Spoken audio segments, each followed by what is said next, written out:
Живеем в едно много смутно и объркано време. И то в най-прекия смисъл на думата. И ако трябва да опишем начинът, по който Библията рисува това време, кой стих бихте използвали?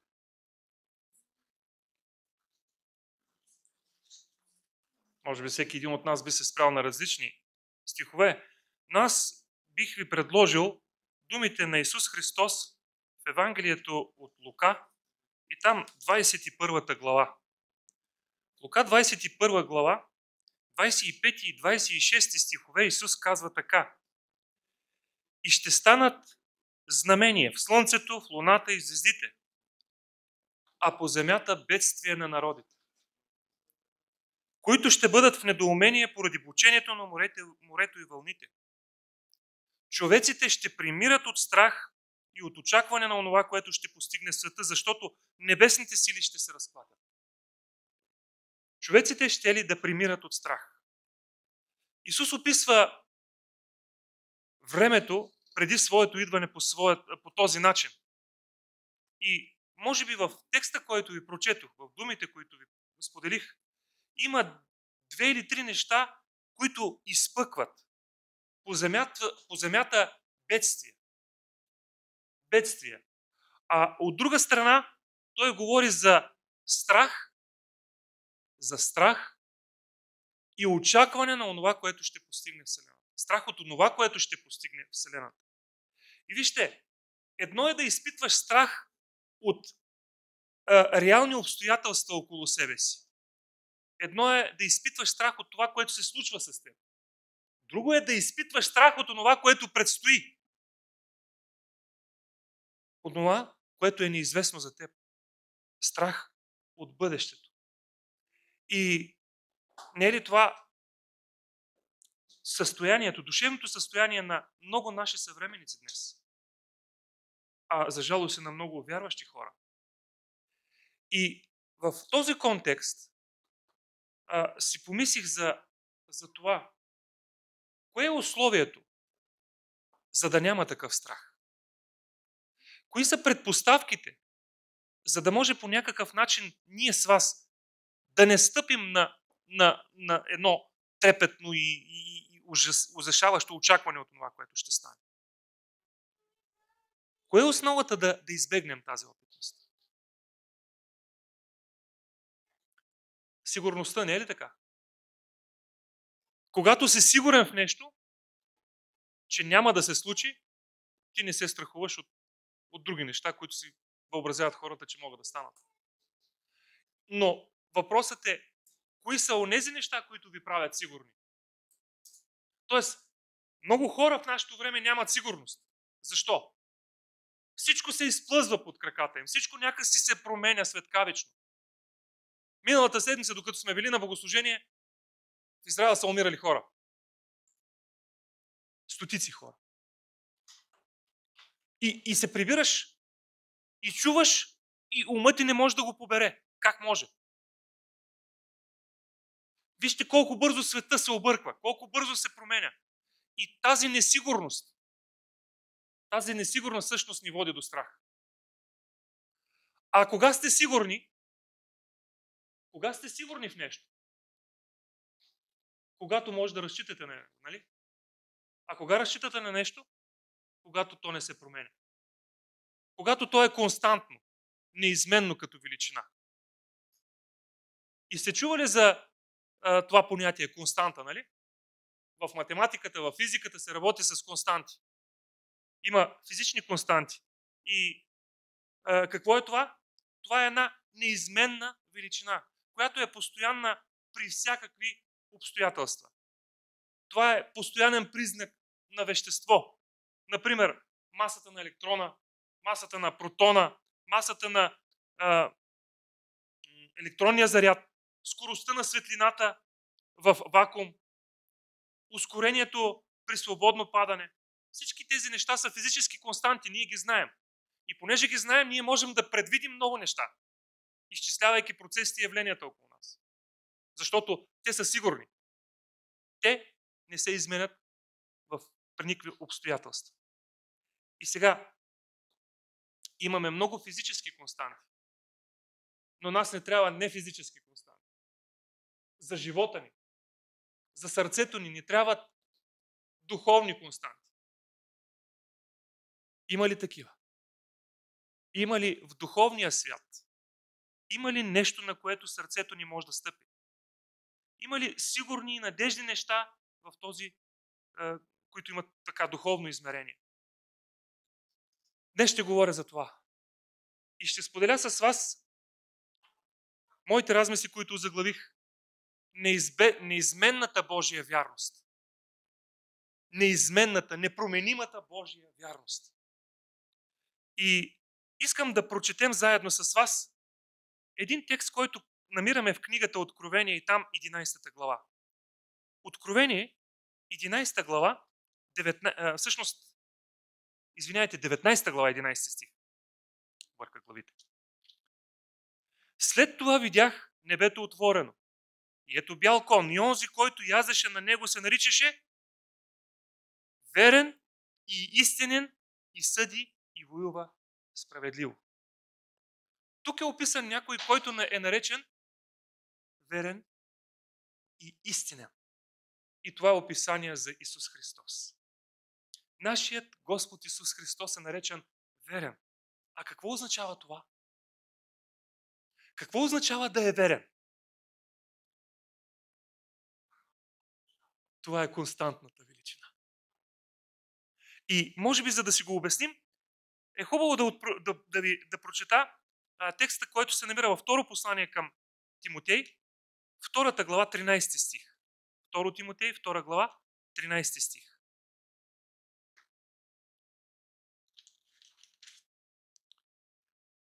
Ако сме неверни, той остава верен, защото не може да се отрече от себе си. Вижте колко дълбока мисъл е тази. Той не може да се отрече от себе си. Тоест, ще рече, че Бог е верен, независимост от обстоятелствата около моя живот. Независимост от моята вярност към Него. А Бог е верен по своята природа. Верността е иманентна, вътрешно присъща черта на Бога, на Божият характер, на Божието естество. Тя е част от самият Него. Разбирате ли? И неверността, ако Бог е неверен, това би го унищожило, той не би бил Бог. Тоест, Бог е бил, Бог е и Бог ще остане верен завинаги. Какво означава това за нас? Какво означава това? В посланието към евреите и там 10 глава, 23 стих, апостол Павел казва, Евреи 10:23. Нека държим непоколебимо надеждата, която изповядваме, защото е верен онзи, който е обещал това. Нека държим непоколебимо надеждата. Тоест, апостол Павел казва, хора, Божията вярност е в основата на вашето упование в Него, на нашето упование в Него. Тази вярност е източник на надежда за нас. Но вижте, тази вярност е свързана и с обещанията му. Тоест, понеже Бог е верен, то онова, което ни обещава, също е такова. И ние можем да стъпим на Него и да разчитаме на Него. Тоест, от една страна Бог е верен по природа, но Бог е верен и по отношение на онова, което е изказал, онова, което ни е обещал, онова, което ни е предложил. И ние установяваме, че че Библията изтъква личността на Бога като една духовна константа.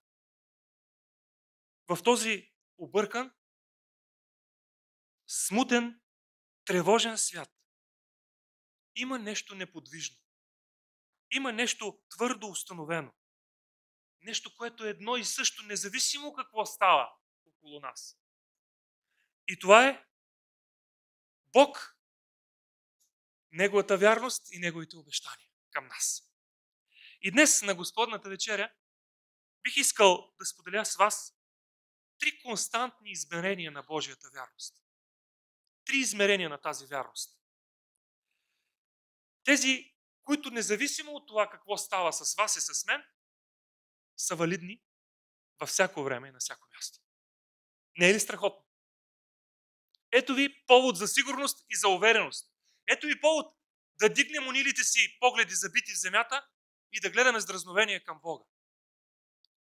И първият текст. Кой ще ми каже какво пише в 1 Йоаново 1 глава 9 стих?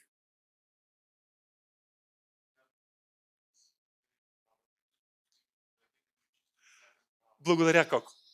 Ако изповядаме греховете си, Той е верен и праведен да ни прости греховете и да ни очисти от всяка неправда. Какъв е Той? Верен в какво? Благодаря, че знаете този стих на Исус. Ако не го знаете, научете го. Но тази първа константа се състои в това. Бог прощава всички грехове, които се изповядат. Няма значение каква е постъпката ни. Няма значение колко сериозно сме наранили Бога. А ако изповядаме греховете си, Неговата вярност ни гарантира, че тези грехове са простени. Не знам дали си даваме сметка пред какво обещание заставаме. Това е обещание за прощение не на 1, 2, 3 гряха. Това е възможност, цялата ни сметка пред Бога. Всичките ни престъпления, всичките ни греховни навици и постъпки, всичко, което ни тормози, да бъде премахнато. И това е шансът ни да преоткрием невероятната възможност, която грешните човеци имат, за да бъдат оправдани. Кое гарантира тази вярност? Кое гарантира това обещание, че това се случва? 7 стих на 1 Йоаново казва: но ако ходим в светлината, както Той е в светлината, имаме общение един с друг и кръвта на Сина Му, Исуса Христа, ни очиства от всеки грях. Представете ли си? Къде е гаранцията за верността? Това е саможертвата на Исус Христос. Бог казва: аз ще ти простя и ти гарантирам това в името на това, което моят син извърши на Голгота за теб. Тоест, прошката ни е гарантирана и това е нещо, което можем да гледаме с дразновение и с желанието да бъдем простени и да преоткрием тази прошка. Кой от нас е приел тази константа в живота си? Пастор разговаря с човек от църквата си, който си спомня грехове от преди 20-30 години, които е извършил, и самия той не може да повярва, че Бог му ги е простил. Връщайки се назад в миналото, спомняйки се онова, което е направил, този човек идва при пастора и казва: пасторе, не съм сигурен дали Господ ме е простил. Имате ли такава опитност? Не ми казвайте, че нямате. Може да не е за минали грехове, но когато повтаряте едно и също 100 пъти, и това какво си казват? То шанс за мене няма. Толкова съм упорит. Толкова съм безнадежно упорит в това, което правя, че едва ли Господ ще ми прости. Не ми казвайте, че тези мисли не са идвали в главата. Не ми казвайте, че не сте стояли безсилни пред слабостта си и даже нямате коража да застанете пред Бога, за да го помолите за прошка. Но искам да ви кажа, приятели, това е тактика на дявола. И може би това е един от най-успешните му начини да ни смачка и да ни срине в нашата опитност с Бога. Хем ни тласка към това да паднем, хем след това ни шепне в ума: нищо не става от тебе. Ти няма как да продължиш напред. И не случайно Библията описва тази личност като клеветникът на нашите братя. Не случайно в книгата на пророк Захария Сатана е обвинителят. И тогава, когато слушаме неговия глас, идва тежест, униние, тревога, обезсърчение. И той го прави с една цел, за да ни откъсне от Бога. За да ни отдели от Него. За да ни открадне радостта и мира в сърцата. Аз ви моля, брати и сестри, когато изпаднем в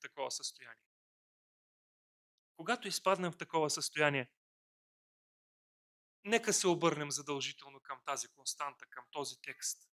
Може би е хубаво да научим този текст на Исус. Може би е хубаво всекидневно да си го повтаряме и да се молим за истинско покаяние. Вижте, тук не става въпрос да застана пред Бога, да си изкарам списъка и да кажа, днеска си длъжен да ми простиш. Не, това не е покаяние. Това е дързост. Това е наглост.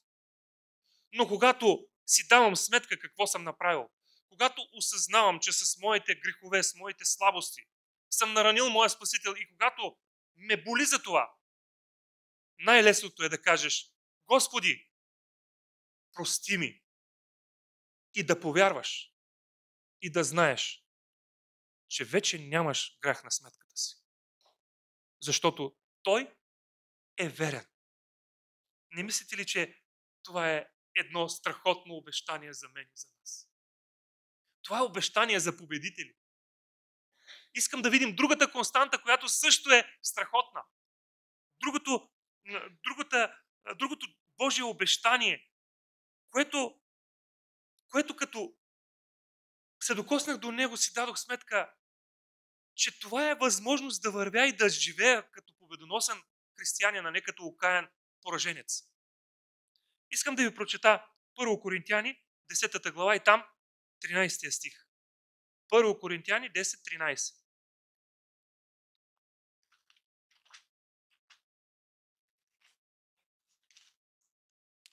Никакво изпитание не ви е постигнало, освен това, което може да носи човек. Но верен е Бог, който няма да ви остави да бъдете изпитани повече, отколкото ви е силата, а заедно с изпитанието ще даде и изходен път, така че да можете да го издържите. Верен е Бог. И в какво е верен Бог? Какво ти гарантира? Изход от къде? От всяка ситуация в живота ти. Изход и от най-безизходното положение. Сега, за изпитание или за изкушение става въпрос? Знаете ли, че гръцката дума, която е използвана, може да се отнася и за едното, и за другото. От една страна сме склонни да възприемем изкушението от гледната точка на Сатана, изкушава ни, за да може да ни въвлече в грях, за да може да ни откъсне от Бога. Докато от гледна точка на Бога, изпитанието е възможността да порасне. Това е ситуацията, обстоятелството, при което вие и аз, чрез вяра, можем да развиваме своята опитност и да бъдем победители. И знаете ли, древните гърци използват тази думичка пейразмос. Не знам къде е точно ударението, но когато описват, те всъщност чрез тази думичка описват как птичето за първи път трябва да полети. Това изкушение ли е? Това е възможност. Да, може би за него е опасност. Може би в неговата глава е нещо, което... Всъщност това е нещо, което до сега то не е правило. Но когато разпери крила и започне да се носи във въздуха, всъщност това изпитание е реално възможност за едно друго ниво на живот. Това е развитие. И като последица от това се случва израстването в възможностите и начина на живота. И ето в какво се състои обещанието. Вижте в какво се състои обещанието. Бог ми казва, че няма да допусне изкушение и изпитание в моя живот по-голямо от моите възможности да ги посрещна и не само да ги посрещна, но и да победя. И заедно с това обаче ще ми осигури и изходен път. Тоест, какво ми казва Бог? Това е наистина невероятно обещание. Бог ми казва, че няма изпитание в живота, което е допуснал и което не мога да победя, което не мога да издържа като победител. Не е ли невероятно това? Вместо да хленчиш, вместо да се оплакваш, вместо да стенеш и да казваш: Господи, къде си? Апостол Павел тук ми казва: ей, човече, това, пред което си се изправил, не е възможност да потънеш и да се отдавиш. Това е възможност да полетиш. Това е твоят шанс да бъдеш друг човек в вярата си, в опитността си.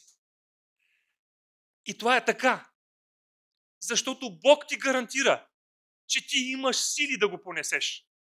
Ти имаш сили да преминеш през това. И през седмица си мислих: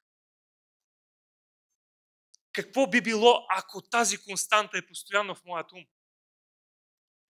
И в трудностите не виждам възможности да падна, а виждам възможности да победя с Бога.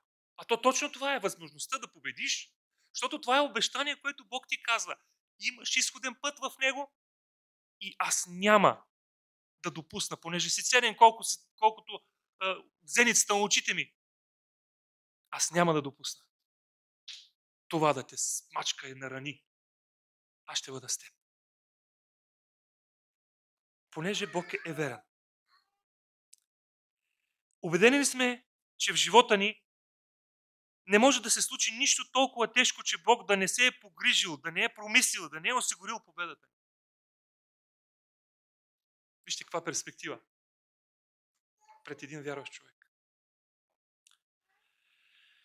Понеже Бог е верен, приятели, ние с вас можем да посрещнем всички обстоятелства с дразновението и с упованието, че имаме силите да преминем през него. Но много вярващи хора изпитват ужас. Особено пред гоненията, нали? Сега като говорим за последното време, гонения, преследвания, оле, майко, какво ще стане? Дай си осигуряваме консерви, землянка и какво ли не. За да се спасяваме. И го правим от страх. Страх и от очакване. Но това не е пътя да избегнем това, пред което, от което имаме нужда. В Лука 21 глава, аз искам да ви прочета. Прочетох ви думите на Исус в 24 и 5 стихове, 25 и 26, но вижте какво казва Исус в 12 до 18. А преди да стане всичко това, ще сложат ръцете и на вас и ще ви изгонят, като ви предадат на синагоги и в тъмници и ще ви извеждат пред царе и пред управители заради моето име. Това ще ви служи за свидетелство и така решете сърцата си, да не обмислите предварително какво да отговаряте, защото аз ще ви дам така мъдро да отговорите, че всичките ви противници ще бъдат безсилни да ви противостоят или ти противоречат. И ще бъдете предадени даже и от родители и братя, от роднини и приятели и ще омъртвят някой от вас и ще бъдете мразени от всички поради моето име, но и косъм от главата ви няма да загине, да падне. Един много объркващ отказ.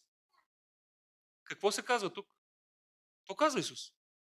Вижте, ще има гонение от различен характер. От всякаква посока. И въпросът е как да реагираме. Как да приемем тези думи на Исус? Вижте, отговорът е в 14 стих. Решете сърцата си да не обмисляте предварително. Решете сърцата си, т.е. доверете ми се. Не обмисляйте предварително.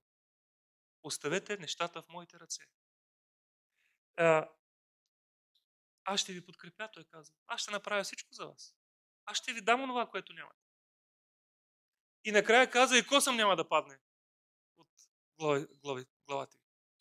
Чакайте обаче. Нали преди това каза, че някои ще бъдат умъртвени? Някои ще бъдат умъртвени, пък някой косъм няма да падне от главата им. Какво означава? Как да ги примирим тези два текста и то в думите на Исус в една и съща реч? Отговорът е във втората константа. Няма да допусна за вас повече, отколкото може да носите. Тоест, ако някой има сили да преживее мъченическа смърт за мен. Той ще я преживее. Както Петър. Нали спомняте, Исус каза на Петър: Петре, друг ще те опасва. И ти ще умреш. И Петър знае това и го пише в посланията си. Петър пише: аз напускам тая хижа. Идва времето, в което да напусна този свят. Ама има ли страх? Има ли овлянкване? Има ли мънкане? Има ли така съжаление или така желание някой да го оплаква? Няма такова нещо. Петър има силата за това. Има дразновението. И Господ допуска това в живота. Така и с много други герои на вярата, които знаем, че са загинали заради вярата си. Но Господ знае твоята и моята сила. И тези, които нямат сила, затова няма да допусне това в живота им. Но искам тук да ви кажа нещо. Само не си мислете, че нямате сила. Само не си мислете, че нямате сила. Мислих си за себе си, че нямам сила, когато загубихме детето си. И аз си мислих, че това никога няма да ми се случи. Разбирате ли? Понеже си казаха: аз не мога това нещо, няма как да го издържа. То обаче се случи. Идеята ми е, когато си мислим, че нямаме сила, по-склонни сме да се предадем. По-лесно се предава. Не си мислете, че нямате сила. По-скоро знайте, че всяко нещо, пред което се изправите, е нещо, нещо, което може да преодолее. Защото това е втората константа. Защото Бог е верен. Защото Бог знае. И защото Бог може и ще го направи за вас. И коя е третата константа? Тя е в 1 Коринтияни. В първо послание на апостол Петър към коринтияните и там първата глава, 4 до 9 стихове. 1 Коринтияни, 1 глава, 4 до 9 стихове. Винаги благодаря на моя Бог заради вас, за Божията благодат, която ви е била дадена в Христос Исус.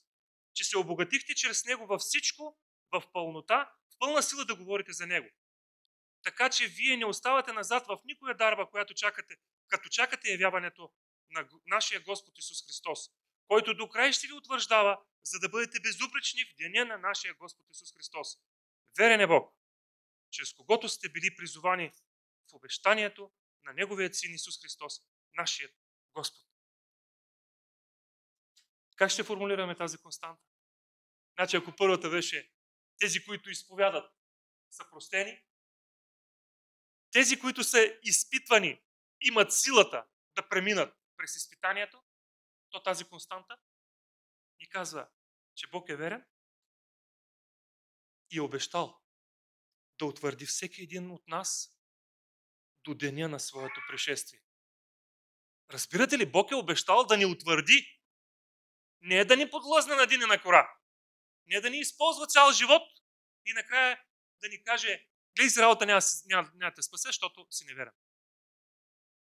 Обаче в нашия ум има една борба вътре в самите нас.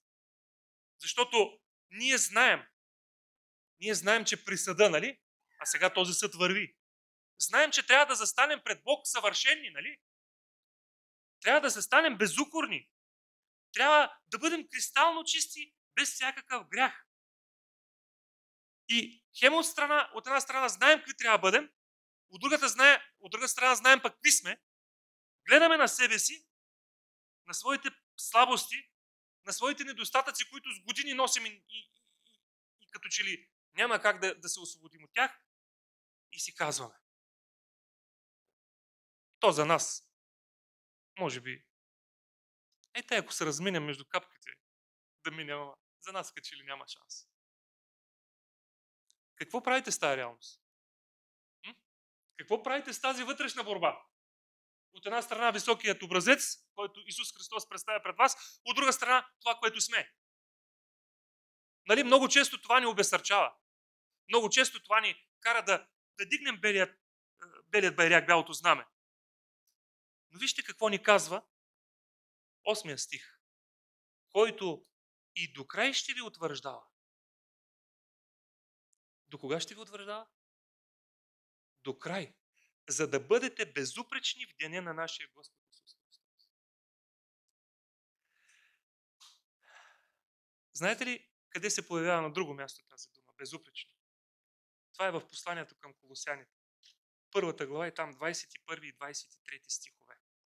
Колосяни, 1 глава, 21 и 20, до 23 стихове.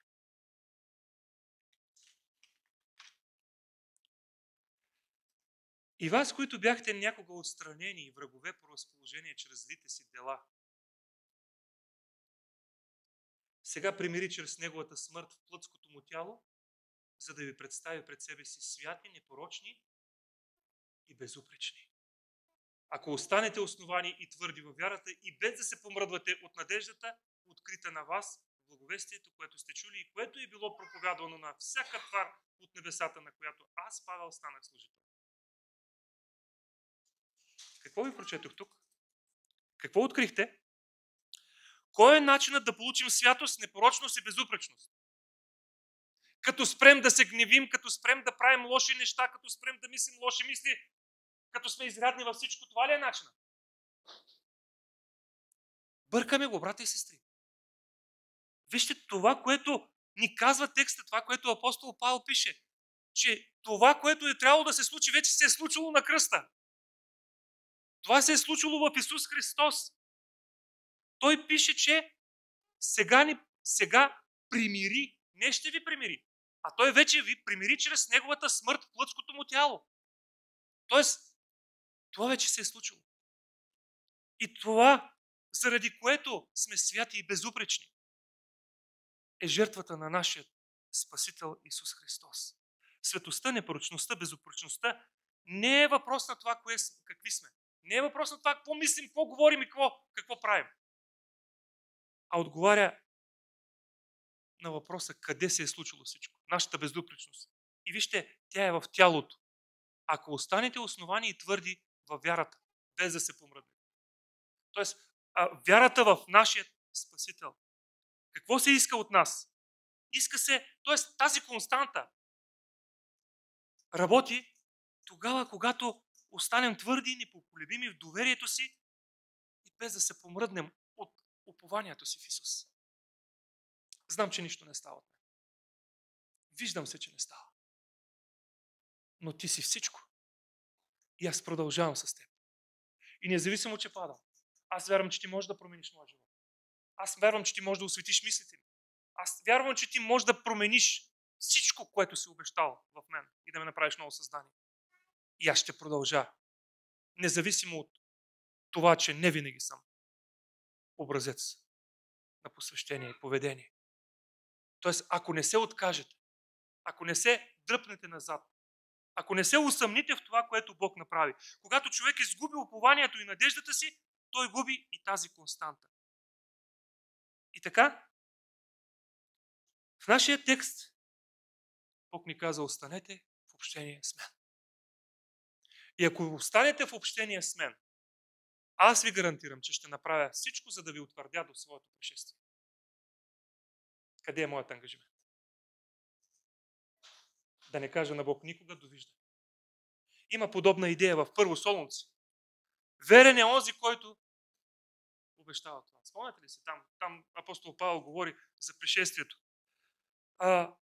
Но той каза и дано се запазят непокътнати духът, душата и тялото ви до пришествието на нашия Господ. И там казва, верен е онзи, който обещава. И сега аз казвам, моля ли, от дух, душа и тялото, цялата ми личност, как ще бъде без порок и без недостатък? Как ще бъде? Ще бъде в Христа. И ако погледнете, преди този текст, Павел казва, винаги се радвайте, непрестанно се молете, за всичко благодарете, духа не угасвайте. Ето къде е моята опитност. Виждате ли? Останете с мен. Дразновение, имайте дразновението да се хванете за мен, за моето слово, за моите обещания. И нека живеем в съюз. Аз имам грижа да ви осветя напълно. Защото съм се обещал и съм верен. Тоест става въпрос за това, че всеки, който живее с Бога, живее в Него и ще бъде сътворен като непорочен, свят и безупречен. Но ако се откажем от това, ако се отдръпнем, ако се предадем в това си решение, тогава няма как Божията вярност да действа за нас.